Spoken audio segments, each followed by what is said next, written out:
आज आप मेरे साथ सुनेंगे शाप या षड्यंत्र, तेरे प्यार के साए में बीती ये जिंदगी का भाग 12। अगली सुबह रिया का घर बेहद खुशगवार मौसम से महक रहा था।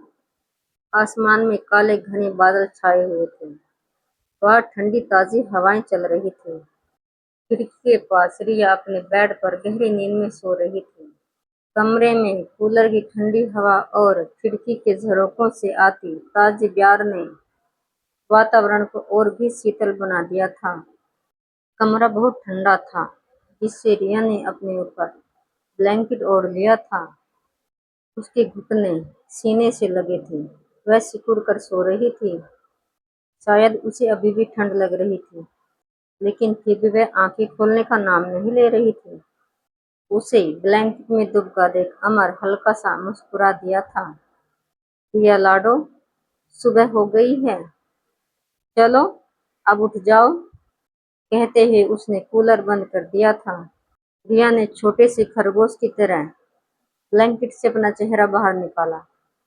सामने उसके पापा खड़े मुस्कुरा रहे थे। पापा, आपने कूलर बंद क्यों किया? उसने बच्चों की तरह मुंह फुलाते हुए कहा।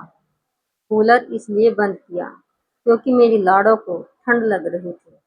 अमर उसके सिरहाने बैठते हुए बोला।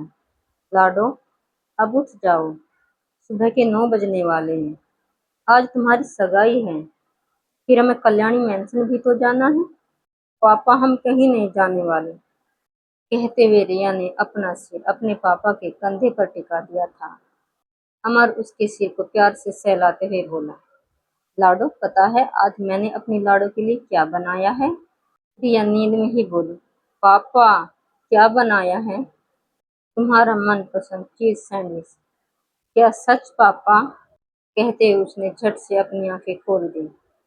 हाँ, आज मैंने अपनी लाडो के लिए चीज सैंडविच बनाया है। लेकिन पापा, हमें तो सैंडविच की खुशबू ही नहीं आई। कहते हुए उसने अपने पिता का हाथ पकड़ा और नींद से झूलते हुए सिर को फिर से उनके कंधे पे टिका दिया। अमर ने उसके सिर पर प्यार से एक हल्की सी चपत लगाई और बोला, अब जल्दी से तैयार हो जाओ, तब तक मैं तुम्हारे लिए सैंडविच गरम कर देता हूँ। रिया ने तुरंत मुंह फुला लिया।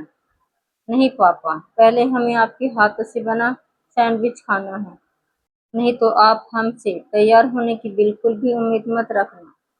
रिया की जिद के आगे अमर का कोई तर्क नहीं चलता था। उसका फूला हुआ मुंह देखकर अमर मुस्कुरा उठा और रसोई से गर्मा गर्म सैंडविच ले आया था।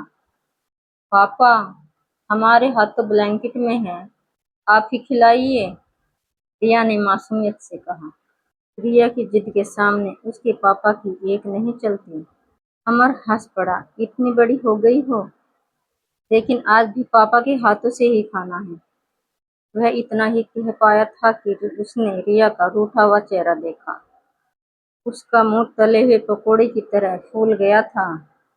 अमर सब कुछ सह सकता था, लेकिन अपनी बेटी की नाराजगी नहीं। उसने तुरंत एक सैंडविच का टुकड़ा उठाया और दुलारते हुए रिया को खिला दिया।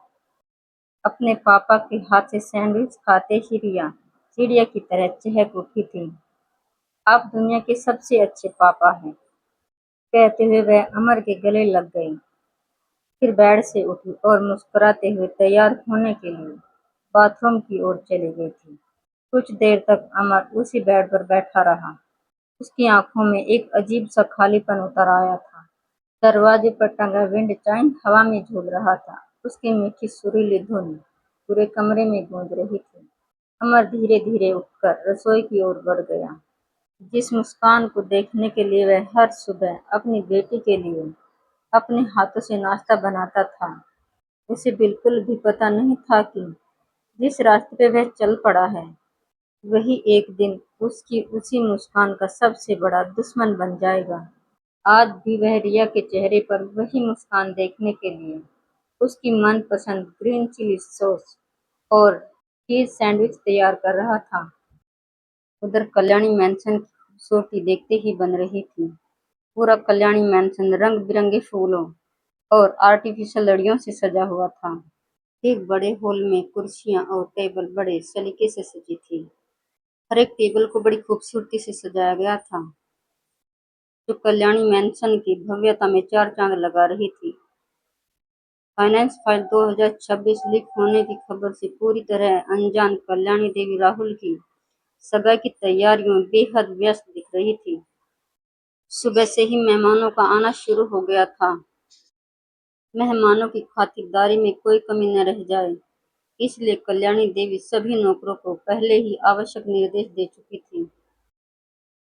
कल्याणी मैंशन के मुख्य प्रांगण में बना खूबसूरत फाउंटेन भी मेहमानों के आकर्षण का केंद्र बना हुआ था।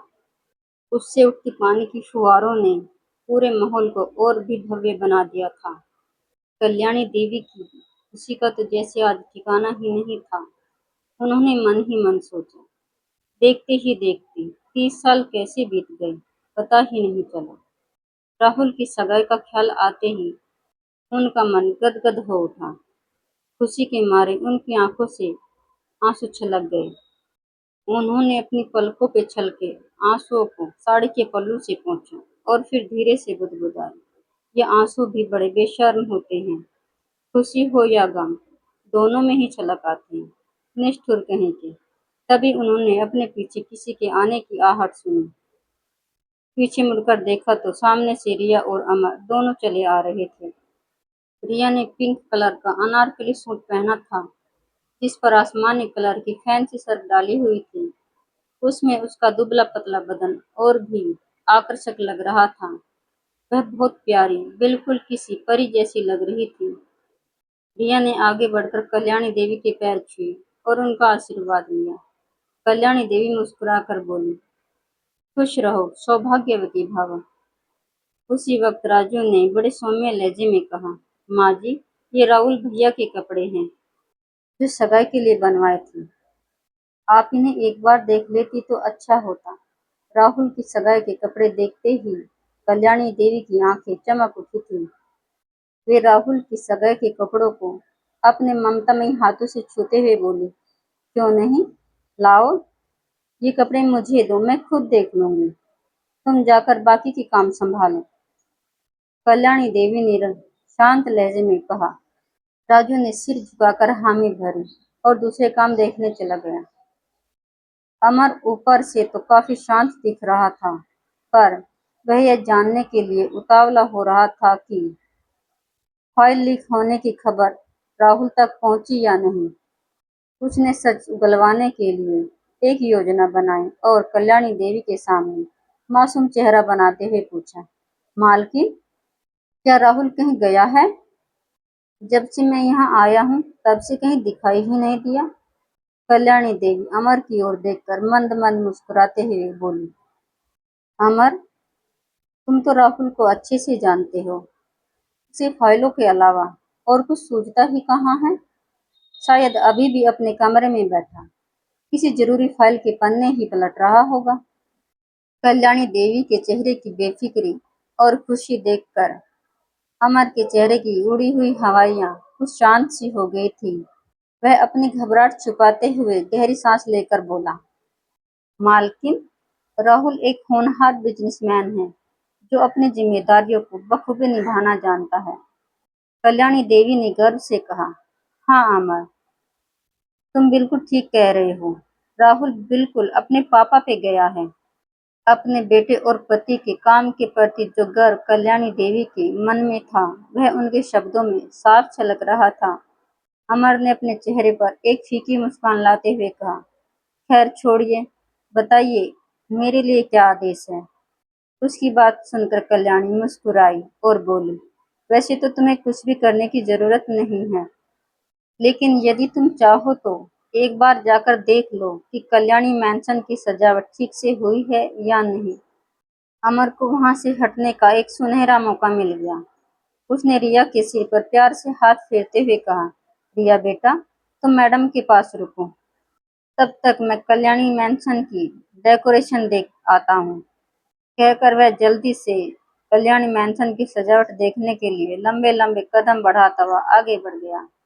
चलते चलते उसने मन ही मन सोचा, कल्याणी के चेहरे की खुशी देखकर तो ऐसा लग रहा है जैसे कोई फाइल लीक ही न हुई हो। इसका मतलब ईशिता ने अभी तक राहुल को कुछ भी नहीं बताया। क्या वह इतनी बेवकूफ है? उसने संदेह भरे स्वर में खुद ही फुसफुसाया, अगर ऐसा है तो मेरे लिए तो यह और भी अच्छा है। लगता है सब कुछ मेरे प्लान के हिसाब से ही चल रहा है। उसने एक गहरी सांस ली और खुद से ही बुदबुदाया, और जितना मैं राहुल को जानता हूँ, जैसे ही उसे पता चलेगा फाइनेंस फाइल 2026 लीक हो चुकी है, उसका पूरा शक इशिता पर जाएगा, क्योंकि राहुल ने फाइल संभाल कर रखने की जिम्मेदारी उसे ही दी थी। वह उसे तुरंत कंपनी से बाहर निकाल फेंकेगा। अपना प्लान सफल होता देखकर अमर पागलों की तरह खुद ही मुस्कुरा दिया था। दूसरी तरफ कल्याणी देवी ने राहुल की खूबसूरत सगाई की ड्रेस की ओर देखा और फिर रिया को निहारा, जिसकी आंखें चोरी छुपे इधर उधर राहुल को ही खोज रही थी। रिया के दिल की हालत कल्याणी देवी अच्छे से समझती थी। वे हल्की सी मुस्कुराई और बोली, रिया बेटा, मैंने तुम्हारे कपड़े भी ऊपर वाले कमरे में रखवा दिए हैं।